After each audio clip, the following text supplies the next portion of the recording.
Tanggal 7 Syawal tahun 3 Hijriah terjadi perang besar di sekitar Bukit Uhud. Kaum kafir Quraisy berjumlah 3.200 orang yang dipimpin oleh Abu Sufyan sudah sangat bernafsu untuk membalas kekalahan mereka di medan Badar 1 tahun sebelumnya. Bagi mereka, kekalahan di Badar adalah aib yang memalukan yang harus mereka balas. Kaum muslimin sendiri berjumlah 700 orang yang dipimpin Nabi Muhammad SAW. Awalnya pasukan berangkat dari Madinah sejumlah 1.000 orang, namun di tengah perjalanan 300 orang mengundurkan diri bersama Abdullah bin Ubay, seorang munafik yang berhasil menghasut 300 pasukan untuk pulang kembali ke Madinah.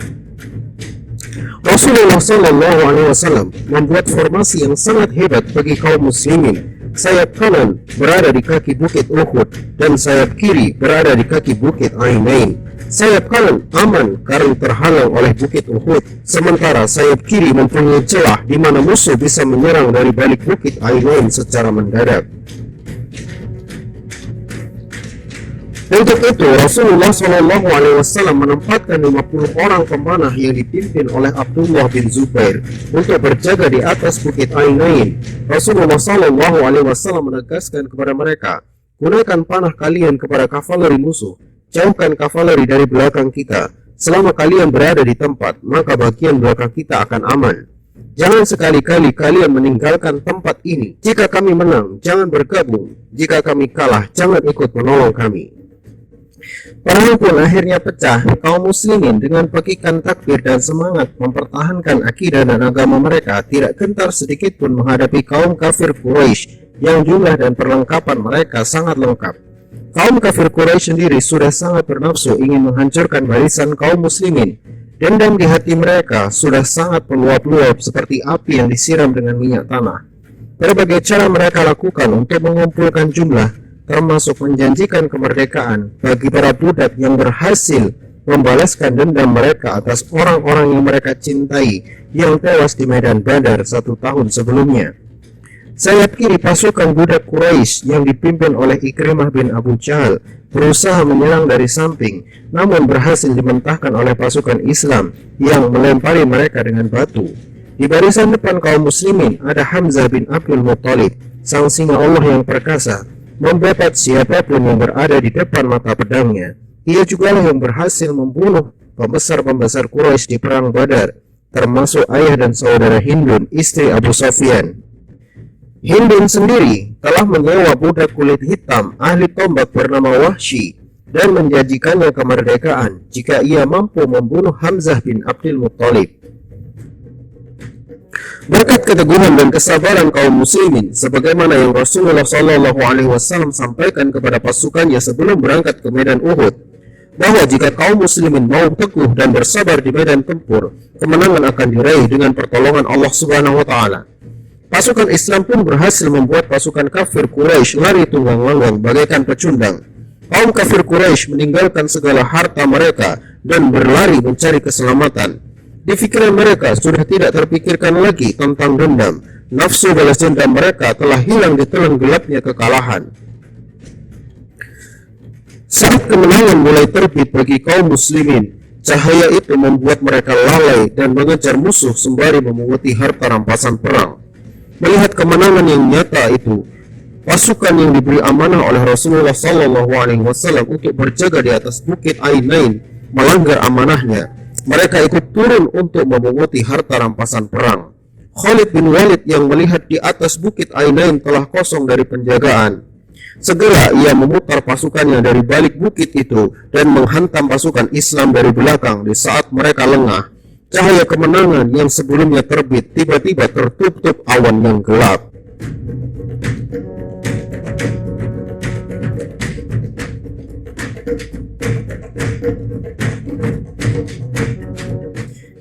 Kaum muslimin menghadapi keadaan yang berbalik. Kini mereka diserang dari dua sisi, depan dan belakang. Pertempuran sengit pun kembali dimulai. Pasukan Islam yang telah porak-poranda barisannya diserang secara membabi buta oleh pasukan kafir Quraisy yang telah haus darah. Satu persatu pasukan Islam gugur dengan jumlah yang cukup banyak. Strategi Khalid bin Walid yang saat itu masih belum masuk Islam dan kejeliannya dalam membaca peluang benar-benar membuat musibah yang nyata bagi pasukan Islam saat itu. Rasulullah SAW sendiri mengalami luka di bagian wajah, bibir bagian bawah beliau sobek, dan salah satu giginya tanggal akibat hantaman senjata musuh. Situasi saat itu sangat tidak menguntungkan bagi kaum muslimin.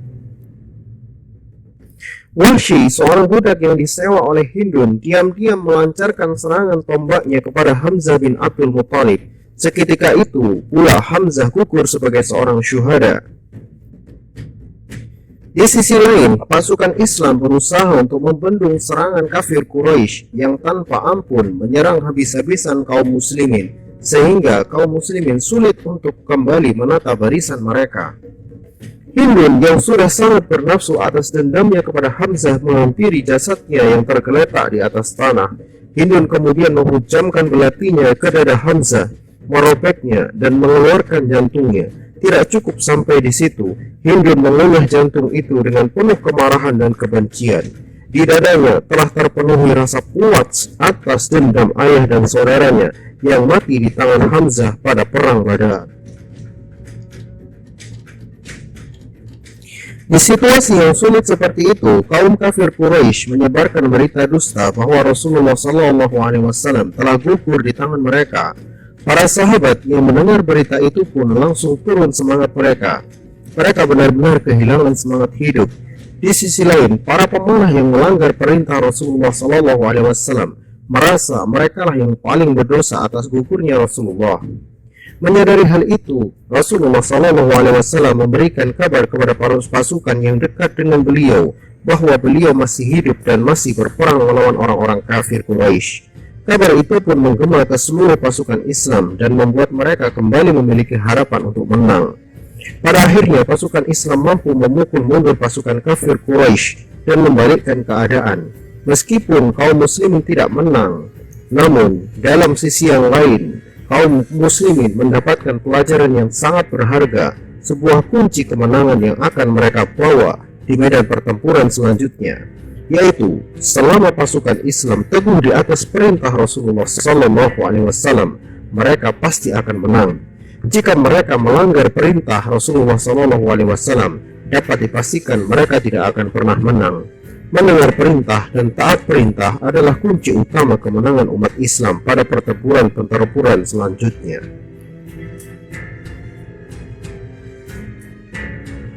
Baik, demikian tadi kita saksikan bersama-sama kisah tentang perang Uhud, yaitu perang antara kaum musyrikin, kaum kafir Quraisy melawan kaum muslimin, yang mana pada cerita ini kita dapat mengambil ibrah, dapat mengambil hikmah atau manfaat bahwa kita untuk mencapai tujuan tertentu, untuk mencapai suatu tujuan itu kita harus patuh kepada pemimpin, patuh atas segala aturan-aturan yang sudah diberikan. Baik anak-anak, dari kisah tadi, dari kisah perang Uhud tadi, kita melihat bahwa banyak sekali kaum muslimin, pasukan dari kaum muslimin yang mengalami luka. Oleh karena itu, alangkah baiknya kalau kita juga sebagai manusia, sebagai penerus bangsa juga mengetahui bagaimana teknik atau cara-cara kita mengobati luka tersebut. Nah, kali ini saya akan coba menayangkan bagaimana cara penanganan kasus kalau kita mengalami keseleo, mengalami luka pada bagian kaki, karena kita sering ya dalam kehidupan sehari-hari, entah itu keseleo karena kram, keseleo karena luka karena menginjak barang-barang tajam, ataupun karena kram pada saat olahraga. Jadi di sini saya akan coba menanyakan bagaimana cara penanganan kasus keseleo ataupun luka pada bagian tumit kaki, supaya kalau seandainya luka, seandainya berdarah, maka peredaran atau aliran darah yang mengalir itu dapat terhenti. Baik, coba kita saksikan tayangan berikut ini.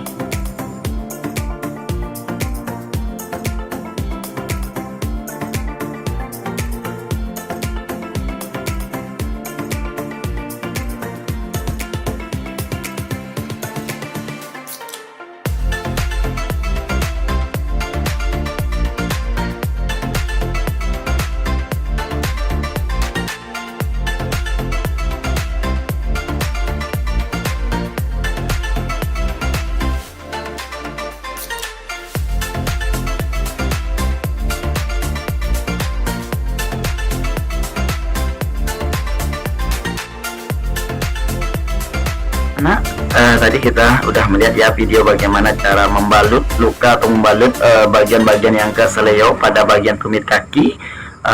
Setelah menonton video tadi, sebagai tugas kalian di rumah, silakan membuat video dengan cara kalian itu melakukan penanganan seperti tayangan yang tadi kalian saksikan, bagaimana cara membalut luka ataupun keseleo yang terdapat pada tumit kaki persis seperti yang diterangkan lewat video.